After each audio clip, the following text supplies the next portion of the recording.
valor de uso o qué elemento pudo tener el hecho del invento de San Pablo para que el Imperio Romano hubiera adoptado esta religión como útil para su propósito? Empiezo por la segunda parte de la pregunta o por la segunda pregunta. Yo creo que San Pablo fue un tipo genial, monstruosamente genial, un tipo genio, pero de una soberbia fascinante. Si uno hace el inventario ahora que los periodistas lo hacen de los 10 personajes más importantes del milenio y todo, entonces del milenio, de los 2000 años, igualmente San Pablo tiene que estar ahí. San Pablo fue el inventor del cristianismo. No conoció a Jesús, pero se la inventó como Cristo. En alguna medida la versión que nos pinta de San Pablo, o mejor de Pablo de Tarso, Nietzsche, es muy lúcida, porque él dice: si crucificaban a 1000 al año, de golpe nos hubiera llegado una versión de un judío que crucificaron en un madero, pero gracias a este ser tan arrogante y genial que fue San Pablo, él mismo lo reconoce. Recuerden, San Pablo dice: si queriendo hacer el bien que quiero, no hago el bien que no quiero, sino el mal que no quiero, eso hago, ¿quién me librará de este cuerpo de muerte? San Pablo es un tipo genial que logra, tiene un problema con la ley y dice: no, el problema no es la ley, el problema es justamente cumplir la ley judía, transformémosla. Y esa idea del camino de Damasco es fantástica, obedece a todos los protocolos de un mito. La idea de la caída del caballo, ¿no es cierto? San Pablo es un tipo de una organización feroz, ¿no? Es el que manda las cartas y organiza el cristianismo. Es un tipo genial, es un ser genial, ni más faltaba. Pero creo que en San Pablo, si uno lo mira desde una economía política de la religión cristiana, ahí Dios tiene valor de uso. Inclusive me atrevería a decir los dos valores, valor de uso y valor de cambio. Cuando Pablo llega a Corinto y descubre que ahí no le adoran a su Dios, entonces, y hay un lugar vacío, dice: es el Dios no conocido. Eso es de una genialidad extraordinaria. Entonces el valor de uso se vuelve valor de cambio. Y negocia, San Pablo es un negociante. Ahí está negociando, sin negociar, completamente. No importa que los martiricen, eso forma parte del mito. Si no lo veo objetivamente hablando, da mucho más ganancia. Usted me pregunta: ¿ese Dios como objeto más que yo verlo, cómo lo veo? Yo pienso que tiene esas dos valencias, de uso y de cambio, pero hay algo muy importante más que con la idea de Dios con minúscula, en minúscula como objeto hoy, y es que es un objeto de intercambio. Siempre lo ha sido. Intercambio. Esto suena espantoso, estamos en puro marxismo. Usted puso el valor, entonces eso es puro marxismo.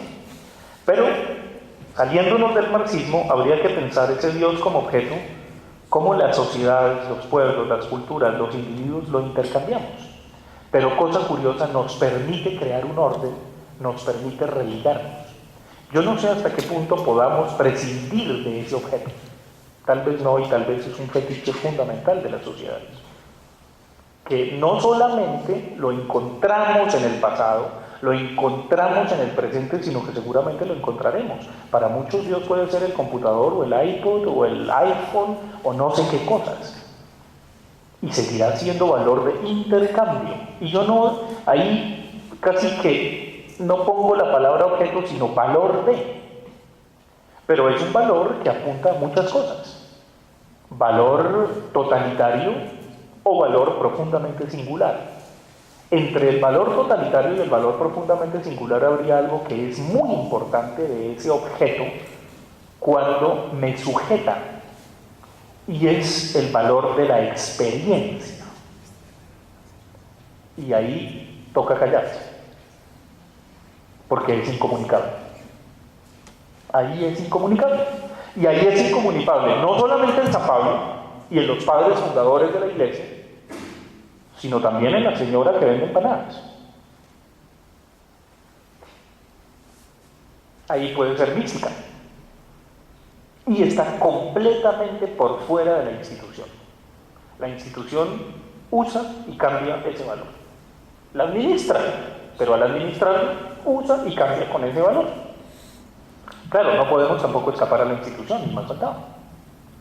Pero en ese proceso de descomposición, recomposición de las instituciones eclesiásticas, hay muchas cosas que ocurren dentro de la misma institución, como cuando uno va a una catedral en México y detrás del santo se está adorando al ídolo pagano. No tiene ningún problema. Como cuando alguien dice yo comulgo por mi amigo. ¿Quién se va a enterar de? Cuando prohíben y dicen y los jerarcas determinan como si así fuera y decretan, no, las prácticas son otra cosa. Y las vivencias espirituales superan aún a las prácticas devocionales. ¿Quién va a saber? Es un misterio profundo. Y la relación con Dios seguirá siendo eso. Un absoluto misterio. Que se comparte más o menos. Y que se puede compartir institucionalmente, ni más faltaba. O comunitariamente, o intersubjetivamente, o estricto senso individual con la película que yo me hago de mi Dios. Sí, también me lo construyo. A eso asistimos hoy día. Pero lo cierto, por eso empecé criticando el manual de ateología, porque por eso decía mejor agnosticismo, porque es que yo no creo que uno pueda prescindir de ese misterio tenaz. Como no creo que uno deje de creer. Si no creo en Dios o no creo en los políticos, creo en las agujas del reloj. O creo en mi tarjeta de crédito. Va igual. Ahora, cuando hablo de condición postcristiana pensando en los dos valores de uso y de cambio, eso no quiere decir que uno deje de ser cristiano. No, yo creo que no, porque estamos imbuidos de esa tradición. Tenemos metido hasta el cogote del cristianismo.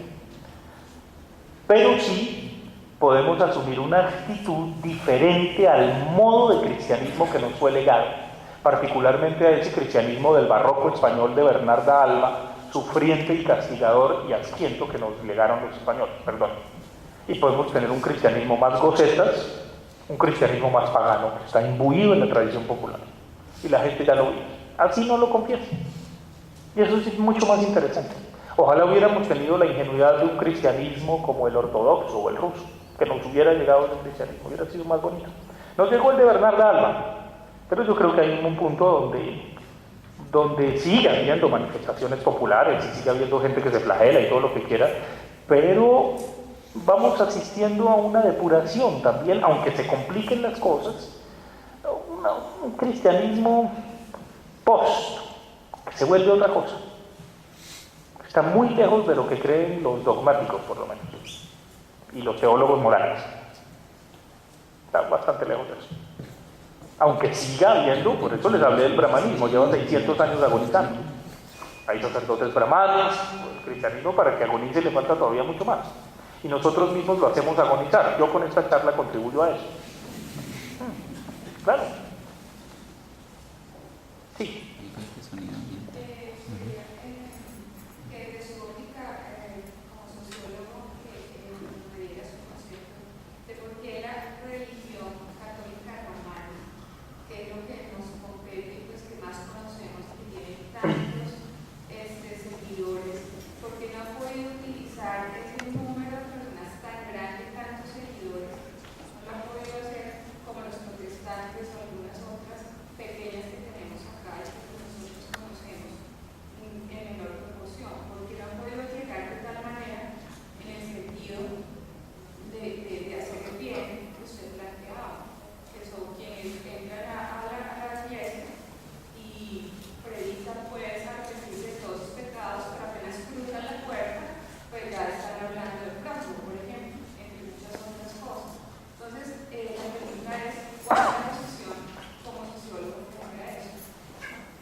A ver, yo creo que es que una cosa es el ser creyente formal o convencional, otra cosa el ser practicante y otra cosa el testimoniar con la práctica la vivencia moral de una religión.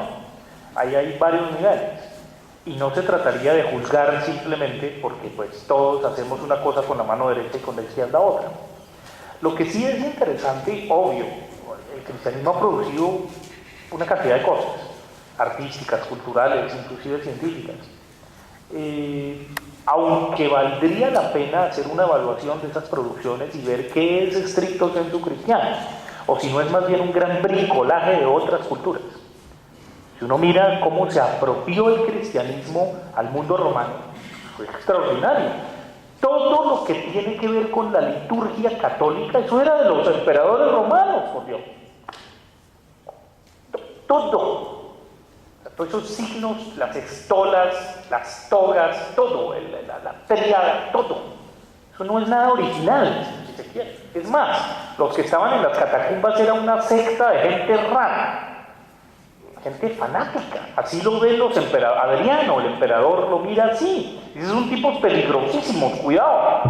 Así. Hay que ver un poco, cuando uno hace arqueología, las cartas de los emperadores decían, ahora lo que pasa es que eso como una plaga se multiplicó de tal manera que al emperador le convino decir, con este signo vencerás.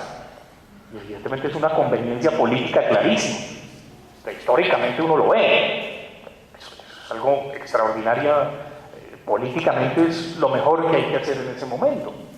Pero si uno mira, por ejemplo, cuando se perdió Bizancio, evidentemente la apropiación de la iglesia sobre las mezquitas, etcétera, siempre lo hizo así. ¿Qué templo, qué catedral precolombina, qué catedral latinoamericana o americana no se construyó sobre un templo pagano?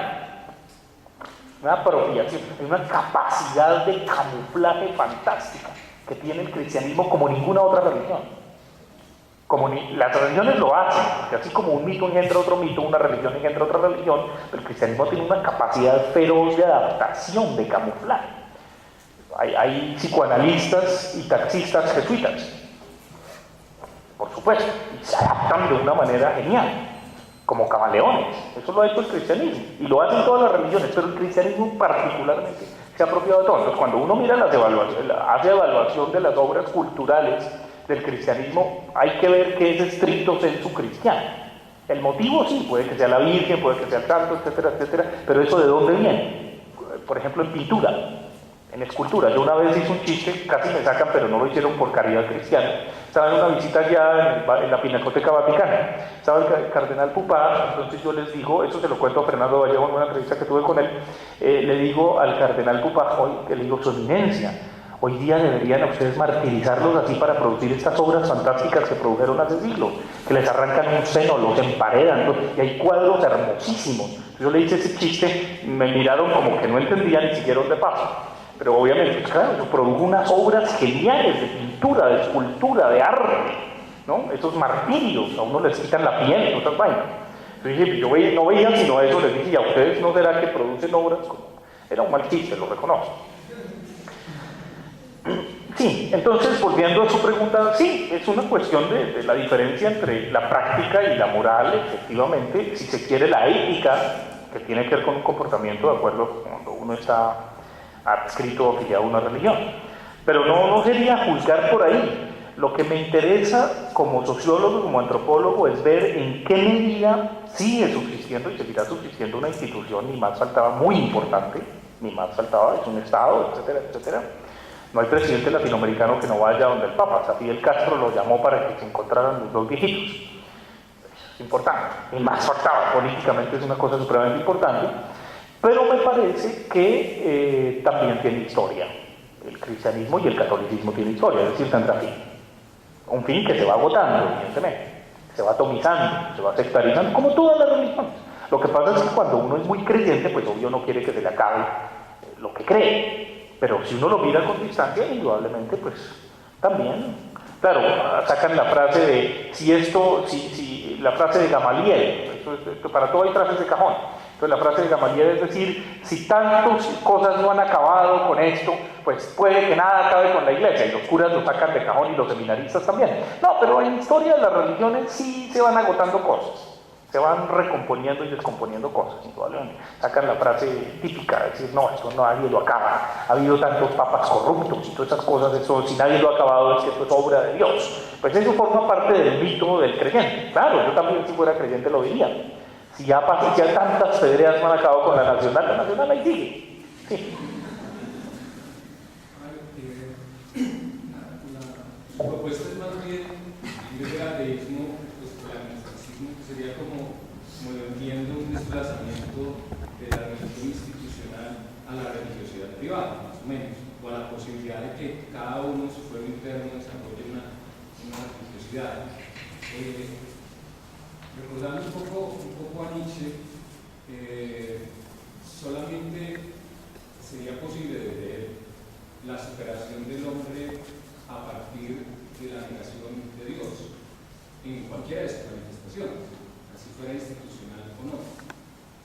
Ese desplazamiento que usted hace de la religiosidad institucional a la religiosidad privada no sería más de lo mismo, sino con otro ropaje, o sea, un estado de subordinación del hombre frente a lo sagrado, pero en otras manifestaciones, llámese computador, llámese el sexo, la droga, y sería, hace un momento en otra pregunta usted respondió que le parecería casi, es un fetiche con el que tenemos que convivir.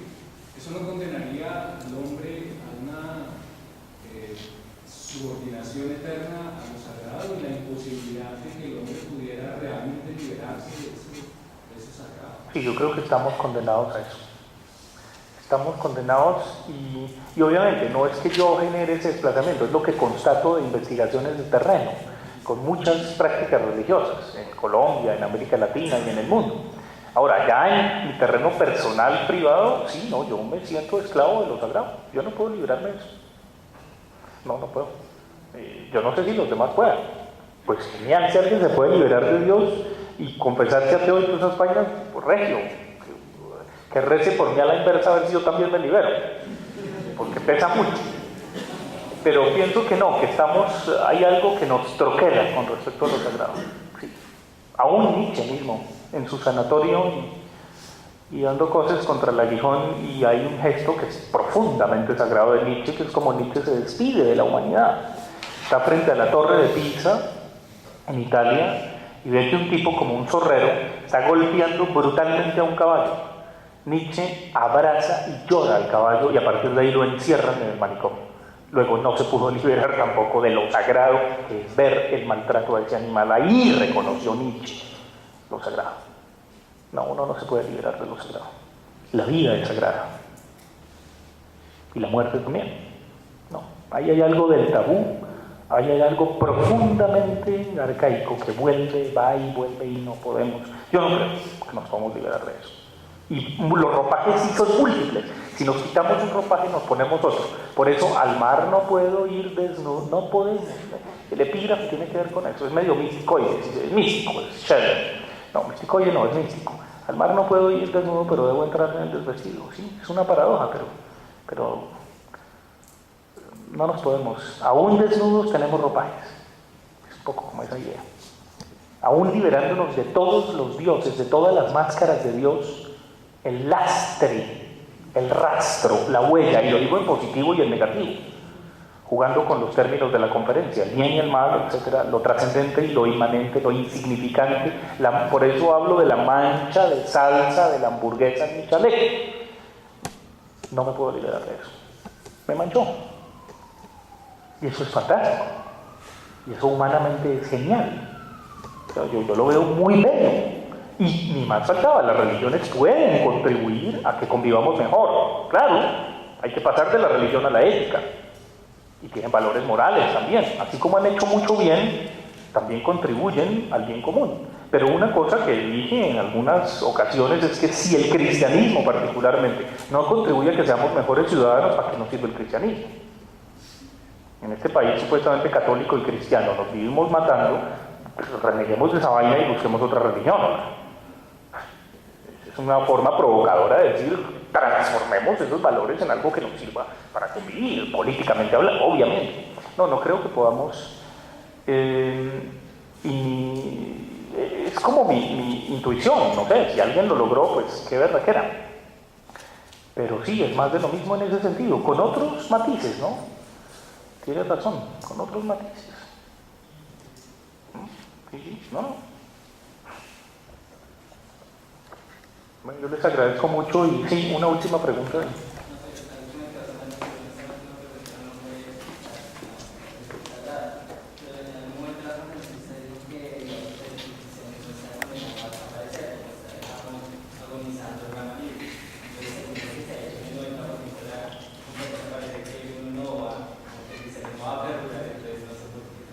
es buena la contradicción. Mire, cuando hablo de agonía es en el sentido de muero porque no muero.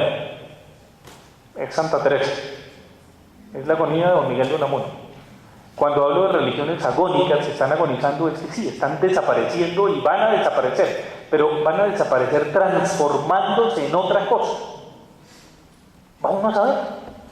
Como cuando un arqueólogo de religiones descubre que había un sacerdote celebrando misa o celebrando una liturgia, no era misa, no, estaba celebrando un oficio religioso y un condenado gato ñarreaba todo el tiempo. Entonces lo amarró a la pata del altar. Y la tradición hace que siempre se amarre un gato a la pata del altar, pero en realidad no tiene nada que ver con el rito. Bueno, es eso. Entonces, lo mismo, claro, tiene su fin, pero es un fin que no tiene fin. Volvemos, porque es como la muerte. Por eso es que es muy egoísta el estuche, el apocatástasis y resucitar y el paraíso y galletitas con vino y todo. No, es mejor que uno se vuelva caca o polvo de estrella, que es lo mismo. Nos fundimos en el cosmos. Esa idea se me hace genial. Claro, uno desaparece como Fabián Zanabria, pero se vuelve polvo. ¡Qué genial! ¡Qué grato! Claro, es difícil para el ego, lo reconozco, porque queremos que se acuerden de nosotros. Pues por eso también hago esta conferencia, porque se acuerden de mí. Muchas gracias.